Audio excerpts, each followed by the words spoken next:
And it introduces a new voting system. And you've seen the poster, and I don't want to focus on the negative, but I want to make a few points about the new voting system. The new voting system is incredible. I was one of those who drafted it. And it was part and parcel of the work of the Convention on the Future of Europe to try and conceive of a system of making decisions which recognised the equality of the member states and the equality of the citizens of the Union. And that's why we have a two-tier voting system. We have 55% of the member states representing not less than 65% of the citizens of the Union. And those who say, oh, the Irish vote is somehow or other depreciated, are simply not telling the truth. It's like going to the All-Ireland final last week and deciding that you're going to ignore the scores where the ball went over the bar. It's an extraordinary, you will find nowhere with anything quite as unique as this, a voting system that was constructed to reflect the reality that every state is equal and every citizen is equal. And if you look at the institutional changes are minor, but they're very, very significant. It is in the interests of every single citizen in this country and every single citizen in our union that our union become more efficient, more effective, and that it have a clear voice on the world stage. And I'll explain why it's important that it has a clear voice on the world stage. The European Union, as was mentioned both by Bridget Laffan and mentioned by Olive Brady, is built on values. It's built on values. Not just the first 10 pages of the treaty itself, but all of the pages of the charter.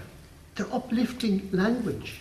They're a better expression of what we are and what we aspire to stay than any other document I've ever read. A Europe that is devoted to democracy, devoted to the rule of law, a Europe that is devoted to settlement of disputes and difficulties through peaceful discussion, a Europe that wants a world that is at peace with itself, a Europe that wants a world that is based on fairness, a Europe that wants a world that is capable of dealing with the challenges ahead. And I think that those things are worth saying to people on the doorsteps. What are we looking for? The values promoted and they were mentioned: peace and security, sustainable development of the earth, solidarity and mutual respect amongst peoples, free and fair trade, eradication of poverty, protection of human rights, and respect for enhancement of international law as defined in the Charter of the United Nations. I don't know any citizen in Ireland who wouldn't subscribe to all of those things. And on the common and foreign policy, I think it is time that Europe had a clearer voice on the world stage. I don't want my children or their children's children. I don't want their futures to be determined by people who have a bipolar view or a polarized view of the world. I want the view that is out there in the world to reflect the values which we in this country and the values which in the rest of our member states that we value. And then, of course, we can also say to the citizens, if you do vote yes, the Charter will become part and parcel of law in this country and part and parcel of law across the Union. And the Charter is an extraordinary document. Recognise not just equality between genders, but equality between different age groups, recognising, supporting, I think so many principles that it should be compulsory that we all read it. And as Micheál Martin has said, when the Irish people voted no last year, we had the most extraordinary example of the solidarity that is the European Union. 35 years ago when we joined the European Union, I was in the Department of Finance. I became part of the post-entry negotiation group. And I remember how we went over to council meetings initially, and we were nervous. We didn't quite understand what it was all about.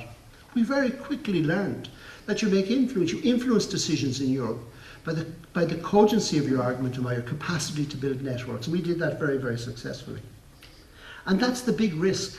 The biggest risk from this country's point of view, or one of the big risks from our point of view, is that we squander the goodwill and we damage the solidarity that has been our role in Europe. I was in a debate the other night with Mr. Farage and UKIP, and I made this point. I cannot think, and I challenge anybody to provide me with one single example where the other member states ganged up on any individual state or sought to do damage to this state. Last year when we voted no, when we went to the June Council, there was no finger wagging, there was no blaming, there was an anxiety to sit down to understand, to give us time and space to understand. And that's why we did the analysis. That's why we sat down to see how we could establish in the most objective way possible what were the concerns of the Irish people. And then when we had those concerns identified, we went back and we spoke to our colleagues. I recall Ambassador travelling out to your rather magnificent embassy with President Sarkozy, and we get you to discuss the issue of the Commissioner. And he said, if the Commissioner is the issue, although there are huge arguments for a smaller Commission, if that is the issue that is concern to the Irish people, then the Irish people have to be listened to. And when we went back and we discussed the issues about taxation, and we discussed the issues, the ethical issues, the issues that are in our Constitution, all we got was respect. So I think that we have a message to bring out there. We have had naysayers in this country for 35 years in Europe, and that is their right. I respect the fact that Sinn Féin take a view that is different to mine. I have huge personal respect and regard, for example, for Anthony Coughlin. I don't agree with anything Anthony says, but I respect the fact that somebody passionately feels so passionately about something that he will argue even if I don't agree with his arguments. I have to say, I have less respect for the groups that have sprung up in recent times who are basing campaigns on completely mendacious arguments.